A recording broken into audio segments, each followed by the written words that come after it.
আচ্ছা, কখনো কি এমন হয়েছে যে কোনো একটা কাজ করতেছো, পুরো অ্যাটেনশন পুরো মনোযোগ দিয়ে কাজটা করতেছো, বা কেউ আইসা তোমাকে ওই কাজের থেকে সরায় ফেলছে, ওই কাজের মধ্যে তোমার যে ফ্লোটা ছিল ওই ফ্লোটা হারায় ফেলছে? অবশ্যই সবার সাথে কোনো না কোনো একটা জায়গায় এরকম হয়েছে। যদি চাকরির ক্ষেত্রে বলি, যে আমরা যদি ওই কাজটা সৎ মনোভাব দিয়ে, সৎ ইচ্ছা দিয়ে কাজটা পুরো অ্যাটেনশন দিয়ে করতে থাকি, মাঝখান থেকে কেউ যদি এসে বলে এটা করো বা ওইটা করো, তখন কাজটার প্রতি তোমার যে মনোযোগটা ছিল মনোযোগটা হারায় গেছে। যদি পড়াশোনার ক্ষেত্রে বলি তাহলে ব্যাপারটা সেম। কোনো একটা জিনিস পড়তেছি বা কোনো একটা জিনিস লিখতেছি, পুরো মনোযোগ দিয়ে আমি জিনিসটা লিখতেছি, কিন্তু কেউ এসে বললো যে তোর ওই জায়গায় যাইতে হবে বা এই জায়গায় যাইতে হবে, তুমি তখন ওই লেখার যে একটা ফ্লোতে ছিলা ওই ফ্লোটা তুমি হারায় ফেলছো। অনেক সময় আমাদের এই জিনিসটা একদম অনেক বিরক্তিকর লাগে, যে এখন আমার প্রপার কাজের সময়, আমি এখন কাজ করতেছি, এই কাজের মাঝখানে কেউ আমাকে কেন ডিস্টার্ব করবে? প্রত্যেকটা হিউম্যান ব্রেনই এই জিনিসটা চিন্তা করে যে আমি একটা ফ্লোতে আছি, আমি যেন এই ফ্লোটাতেই থাকতে পারি। ফ্লোটাতে যখন থাকবো না তখন হচ্ছে ভিন্ন ব্যাপার, কিন্তু যদি কাজের মাঝখানে কেউ আমাকে ডিস্টার্ব করে তখন ব্রেনকে মাইনে নিতে পারে না, তখন আমাদের বিরক্ত লাগে। বাট সবকিছুর পরেও আমি যদি বলি, এই প্রত্যেকটা জিনিস দেখার পর এই যে ব্রেকডাউনটার কথা বললাম, কাজের মাঝখানে যে ব্রেকডাউনটার জন্য আমরা বিরক্ত হয়ে যাই, ওই ব্রেকডাউনটার দরকার আছে। মনে করো যে তোমার সুইমিং করতে ভালো লাগে, আমার পুল আছে একটা বাড়িতে, সবসময় তো সুইমিং করা যায় না, ফ্যামিলি থেকে বারণ করতেছে, বা আমার সুইমিং করতে ভালো লাগে। তো এখন যদি আমি বলি যে ঠিক আছে, তোমার কোনো অবজেকশন নাই, তুমি সারা দিন সুইমিং করবা, যতক্ষণ মনে হচ্ছে ততক্ষণ করবা, তুমি সর্বোচ্চ কতক্ষণ করতে পারবা? যদি হেলথের যে একটা ব্যাপার আছে ওটা যদি বাদও দাও, যে আমি সুইমিং করতে করতে হয়রান হয়ে গেছি তখন আমি ছেড়ে দিব, ওইটা বাদে যদি চিন্তা করো ওই কাজটা তোমার কতক্ষণ করতে ভালো লাগবে? ওই কাজটা করতে করতে তোমার ভিতরে আলাদা একটা বোরিংনেস চলে আসবে, যে কাজটা করতেছি, বারবার করতেছি কাজটা। এরকম শুধু সুইমিং এর ক্ষেত্রে বা পড়াশোনার ক্ষেত্রে না, প্রত্যেকটা কাজের ক্ষেত্রে যখন আমরা একটা কাজ করি, করতেছি বা কোনো না কোনো একটা সময় গিয়ে আমরা বুঝতে পারবো যে ওই কাজটার প্রতি আমাদের একটা বোরিংনেস চলে আসছে। এখন তুমি বলতে পারো যে ভাই আমার তো কাজটা পছন্দ, মনে করো যে আমি এই কাজটা দিয়েই কেরিয়ার বানাবো, তাহলে তো আমার কোনো সমস্যা হওয়ার কথা না, বা তাহলে তো আমার এই জিনিসটার প্রতি বোরিংনেস আসার কথা না। হ্যাঁ ঠিক আছে, এখন যখন এই জিনিসটা আমার কেরিয়ার হবে, লাইফটা সাকসেসফুলি ক্রিয়েট করতে সাহায্য করতেছে, তখন ওই কাজটার জন্য আমার ভিতর থেকে কোনো বোরিংনেস কাজ করবে না। কিন্তু কাজটা যখন চলমান, তখন ওই কাজের যে একটা ফ্লোতে চলে যায়, ওই ফ্লোটা কিছু কিছু ক্ষেত্রে আমাদের জন্য ওয়ান কাইন্ড অফ এডিকশনের দিকে চলে যায়। যখন এই কাজটা আমাদের হেলথের জন্য খারাপ হয়, যখন এই কাজটা আমাদের ব্রেনের জন্য খারাপ হয়, ওয়ান কাইন্ড অফ গেম বলা যায়। আমি যদি গেম একটা সারাদিন খেলি, তখন প্রথমে আমার ওই গেমের প্রতি মনের ভিতর থেকে একটা ভালোবাসা জায়গা উঠবে, গেমটা ভালো লাগতেছে, গেমটা এদিকে এরকম হচ্ছে ওরকম হচ্ছে, আমার এই জিনিসটা দেখতে ভালো লাগতেছে, আমরা এই কাজটা করতেছি। এখন যদি হয় যে না আমি গেমিংই করব, গেমিং করে আমি টাকা ইনকাম করবো, এটা দিয়ে আমার কেরিয়ার হবে, ঠিক আছে, আমার এটা করতে হবে, রেগুলারলি করতে হবে, কিন্তু কোনো একটা সময় গিয়ে এই জিনিসটা আমার জন্য খারাপ হয়ে দাঁড়াবে। এই জিনিসটা অলরেডি আমার অ্যাডিকশনের দিকে চলে গেছে। এখন ওই গেম খেলার সারাদিনে বরাদ্দ করা যে সময়টা ছিল, ওই সময়টাতে যদি আমি গেম খেলতে না পারি, তখন দেখা যাইতেছে যে আমার ভালো লাগতেছে না, আমার অস্থির অস্থির ফিল হইতেছে, কম্পিউটারের সামনে যাইতে ইচ্ছা করতেছে, তখন এটা একটা অ্যাডিকশনের দিকে চলে যায়। এটা যদি খারাপ হয়, আমার ওই কাজটা যদি ভালো কাজ হয়, তাহলে সাপোজ ধরা যেতে পারে তুমি এডিটিং পছন্দ করো, এডিটিং দিয়ে কিন্তু ভালো ইনকাম করা যায়। এখন তুমি এডিটিং করতেছো, মোটামুটি ভালো একটা ইনকাম আসতেছে, তুমি তোমার ফ্যামিলি, তোমার খরচ সম্পূর্ণ এই কাজটার উপর নির্ভরশীল। এই কাজটা থেকে যে ইনকামটা আসতেছে এটা আমার নিজের খরচ, এটা আমার ফ্যামিলির খরচ, আর এটা আমার যাবতীয় যত খরচ আছে সবগুলো মেটানোর জন্য কাজে লাগতেছে। এখন এটাই আমার করতে হবে। যখন এই জিনিসটা করতেছি, তখন রেগুলার ব্রেন এই জিনিসটা অবজার্ভ করতেছে যে এইটাই করতেছি। যখন একই জিনিস বারবার করি, তখন ব্রেন নিউলি বা নতুন ভাবে কোনো কিছু চিন্তা করার মতো যে একটা ক্ষমতা থাকে ওটা হারায় ফেলে। বলা যায় সমাজের কথা, এখন সমাজের মানুষ, আগের জেনারেশনের কথা বলতেছি, ওরা সবসময় দেখে আসছে ভাই চাকরি দিয়ে সবকিছু সম্ভব, চাকরি দিয়ে ওই 6 মাস 1 বছর পর পর যে 2000 টাকা 1000 টাকা যে একটা প্রমোশন হয়, এটাই ওদের কাছে সাকসেস, এটাই ওদের কাছে অনেক। তো ওরা যখন চাকরি করতেই থাকে তখন মাইন্ড এটা ক্যাচ করে ফেলছে যে না এটা দিয়েই হবে। কিন্তু যারা এরকম মাইন্ডসেটে না, চাকরি করতেছে কিন্তু রেগুলার আলাদা একটা ব্রেক নিচ্ছে, তখন দেখা যায় ওদের চিন্তা ভাবনা অন্যরকম হয়ে যায়। ওদের মাইন্ড ফ্রেশ থাকে, শুধুমাত্র একটা জায়গার মধ্যে আবদ্ধ নাই যে এই জায়গাটার মধ্যেই থাকতে হবে, এটা ছাড়া আর কিচ্ছু নাই, দুনিয়া এতটুকুই, এই সেই এত কিছু চিন্তা মাথায় আসে না, মাইন্ডটা ফ্রেশ থাকে। তো এই যে কোনো একটা জায়গায় ঘুরতে যাওয়া বা ফ্যামিলির সাথে সময় কাটানো বা আলাদা করে নিজেকে সময় দেওয়ার যে সময়টা নিজের দরকার, ওই সময়টা পাওয়ার জন্য কাজের মধ্যে থেকে যে একটা ব্রেক নিতে হয়, ওটাকেই আমি আসলে ব্রেকডাউন হিসেবে বলতেছি।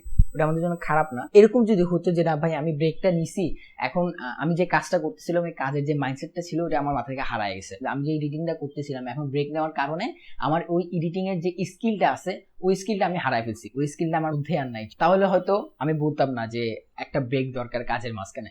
বাট আসলেই যদি স্পেসিফিকলি চিন্তা করি, কোনো একটা জিনিস রেগুলারলি করা যায় না, করতে করতে করতে করতে একটা বোরিংনেস চলে আসে। আবার যাদের বোরিংনেস আসে না, যাদের এই জিনিসটার প্রতি বিরক্তি আসে না, তাদেরকে গিয়ে যদি এই কথাটা জিজ্ঞাসা করি যে তুমি যে কাজটা রেগুলার করতেছো এটারই তোমাকে বিরক্তিকর লাগে না, ও বলবে না এটা আমার রেগুলার কাজ, ওইটাকে ও আর বোরিংনেস মনে করে না, ওটা হয়ে গেছে একটা অভ্যাসের মতো। কিন্তু ওর হেলথের দিক দিয়ে ওর মাইন্ডের দিক দিয়ে ধীরে ধীরে ধীরে ধীরে ক্ষয় হয়ে যেতেছে, সেটা রিনিউয়ালি আর ডেভেলপ হতে পারতেছে না। আচ্ছা চিন্তা করো যে একটা ফ্যান দিন রাত 24 ঘন্টা 2-3 সপ্তাহ ধরে টানা চলতেছে, ফ্যানটা একদম অনবরত চলতেছে চলতেছে, 2-3 সপ্তাহ পর ওই ফ্যানের মধ্যে কিছু কিছু কমতি দেখা যাবে, যে ও আগের মতো আর স্পিডে ঘুরতেছে না, ওর মধ্যে আলাদা আলাদা শব্দ শোনা যাইতেছে। মানুষও ঠিক এইরকমই, এখন ফ্যানটা যদি দিন রাত 24 ঘন্টা চলতে থাকে তো এরকম তো হবেই, ওর হেলথ কন্ডিশন, ওর যে একটা অ্যাবিলিটি আছে ওই অ্যাবিলিটিটা নষ্ট হয়ে যাইতেছে। এখন আমি ফ্যানটাকে যখন কিছুক্ষণের জন্য অফ করব তারপর আবার অন করবো, তখন ফ্যানও তার একটা রেস্টের টাইম পেয়ে যেতেছে, যে এই টাইমটাতে আমার রেস্ট নিতে হবে, এই টাইমটাতে এনার্জিটা নিজের মধ্যে রাখতে পারবো, যে এনার্জিটার কারণে ফুল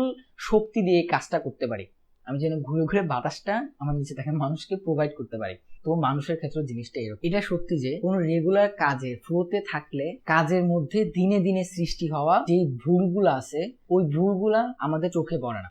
যদি আর একটু ভাইঙা বলি জিনিসটা, একটা সময় ছিল যে আমি আমার ভাইয়ের কাছে পড়তাম, উনি তখন আমাকে রিডিং পড়াচ্ছিল, তো উনি বলছে যে এই জিনিসটা তোর মুখস্থ করতে হবে, তাই বারবার পড়তে হবে তোর। তো ওনার কাছ থেকে এই ইনস্ট্রাকশনটা পাওয়ার পর আমি পড়াটা শুরু করছি, এখন পড়তেছি বারবার পড়তেছি, মুখস্থ করার জন্য অবশ্যই বারবার পড়তে হয়, কিন্তু মাঝখানে লাইনের থেকে একটা ওয়ার্ড আমি মিস করে ফেলছি, একটা ওয়ার্ড আমি পড়তেছি না, তো ওই যে মিস করছি ওটা আমি আর ফ্লোতে থেকে বুঝতেছি না।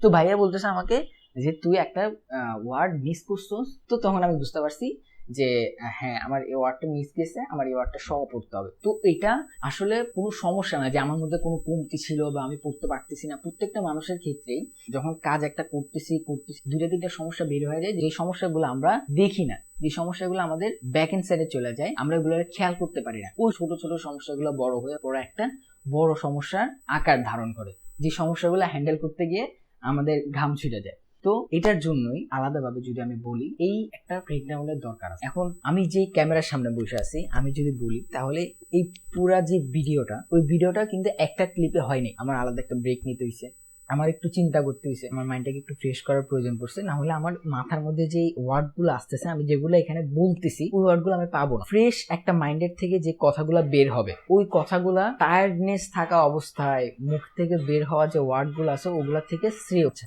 আমি যদি একটা মানুষ এখন ঘুম থেকে তুলে দিই যদি বলি প্রচুর স্পিড এখন দৌড়াও, ও দৌড়াতে পারবে না, কারণ ও যে দৌড়াবে ওই দৌড়ানোর জন্য ও মেন্টালি ফিজিক্যালি প্রিপেয়ার না। এখন যদি এমন হইতো ও এখন ঘুমাচ্ছে না, ও জানে কিছুক্ষণ পর দৌড়াইতে হবে, ওর মাইন্ড এটা চিন্তা করতেছে ও এভাবে রান করবে, তো স্টেপ বাই স্টেপ দৌড়াইতে হবে, এই জায়গা থেকে ওই জায়গায় মুভ করতে হবে, ওর মাইন্ড প্রিপেয়ার হইতেছে, ওর মাইন্ড তখন ওর পা ওর হাত ওর বডিকে ইনস্ট্রাকশন দিচ্ছে যে রেডি হও, তোর এখন দৌড়াইতে হবে। তো কাজ করা অবস্থায়ও নিজেকে প্রিপেয়ার করা অনেক জরুরি। এখন কাজের আগে নিজেকে প্রিপেয়ার করা যেমন জরুরি, কাজের মাঝে মাঝে যখন কাজটা ওই রকমের হয় তাহলে ওই কাজের মাঝখানে ব্রেক নিয়েও নিজেকে প্রিপেয়ার করা অনেক ইম্পর্টেন্ট। সবশেষে বলবো যে আমরা যখন কাজ করতেছি কাজের মাঝখানে ফ্যামিলিগত কোনো সমস্যা আসো, মা চিল্লাচ্ছে বাবা চিল্লাইতেছে বলতেছে হবে না, বা আমি কাজটা রেগুলারলি করতে পারতেছি, যদি ক্যামেরার সামনে বসে ভিডিও বানাচ্ছি বাট ভিডিওটা আমার মন মতো হইতেছে না, বা কাজটা করা অবস্থায় হুট করে কেউ ডিস্টার্ব করলো, কাজটা ফ্লোটা হারায় ফেললাম আমি, তো এই জায়গাটায় ডিস্টার্ব না হইয়া যখন আমি ফ্লোটা হারায় ফেলছি তখন আমার ওই জিনিসটা মাথায় রাখতে হবে যে আমি এখন কিছু সময় পেয়ে গেছি, আমি আমার কাজের মাঝখান থেকে চলে আসছি, মানে আমি এখন কিছু সময় পেয়ে গেছি আমার ওই কাজটাকে নিয়ে চিন্তা করার জন্য, বাস ওই কাজটাকে নিয়ে আবার চিন্তা করো, ওই কাজটাকে নতুন করে কিভাবে আরো সুন্দরভাবে প্রেজেন্ট করা যায় ওটা নিয়ে চিন্তা করো। বাস প্রত্যেকটা কাজের ক্ষেত্রে, পড়াশোনার ক্ষেত্রে, চাকরির ক্ষেত্রে, যদি নিজের কোনো বিজনেস বলি বিজনেসের ক্ষেত্রে, যদি কন্টেন্ট ক্রিয়েশন বলি তাহলে কন্টেন্ট ক্রিয়েশনের ক্ষেত্রে এই ফর্মুলাটা কাজে লাগা দরকার নাই ভাই। আমি যদি একটা ফ্লোতে থাকি, আমি কাজ করতেছি, আমি আমার সৎ মনোভাব, আমি আমার সম্পূর্ণ অ্যাটেনশন দিয়ে একটা কাজ করতেছি, ওই কাজের মাঝখানে ছোট্ট একটা ভুল হয়ে যাবে ওটা আমি দেখি নাই, পরে ভুলটা পিছনে গিয়ে আমার চারপাশের যেই ওয়ার্ক জোনটা আছে ওই জোনের মধ্যে সমস্যা সৃষ্টি করবে, ওই সমস্যাগুলো পরে আবার আমার সামনে আসবে বড় একটা সমস্যা, ওই সমস্যাটা আমি হ্যান্ডেল করতে পারবো না, তা আমার ওই সমস্যাটা হ্যান্ডেল করতে না পারার কারণে আমার ক্যারিয়ারে কোনো ডাউনফল চলে আসবে। আমার দরকার কি ভাই, আমি স্টেপ বাই স্টেপ কাজ করি। আমার যদি এমন হয় যে আমি 3 ঘন্টার একটা ভিডিও বানাবো, ওই 3 ঘন্টার ভিডিও আমি 6বার ব্রেক নিই, সমস্যা নাই, বাট আমার 3 ঘন্টার ভিডিও 3 ঘন্টার মতো করে হইতে হবে। আমার ভিডিওতে যেন প্রপার ইনফরমেশন থাকে, প্রপার অ্যাটেনশন থাকে, একটা ফ্রেশ মাইন্ডসেট নিয়ে যেন আমি ওটার সামনে কথা বলতে পারি। বাস, সবচেয়ে ইম্পর্টেন্ট কথা হচ্ছে কাজটা যেন প্রপারলি হয়। ভাই পরীক্ষার শেষে আমাকে একটা মানুষ জাজ করবে আমার রেজাল্ট দিয়ে। অনেকে বলে যে ছেলে তো গোল্ডেন এ প্লাস পেয়ে গেছে, ছেলে তো রোল 1 হয়ে গেছে, ছেলে তো টাকা ইনকাম করে ফেলছে, রাতে রাতে ধনী হয়ে গেছে। রাতে রাতে কিচ্ছু হয় না ভাই।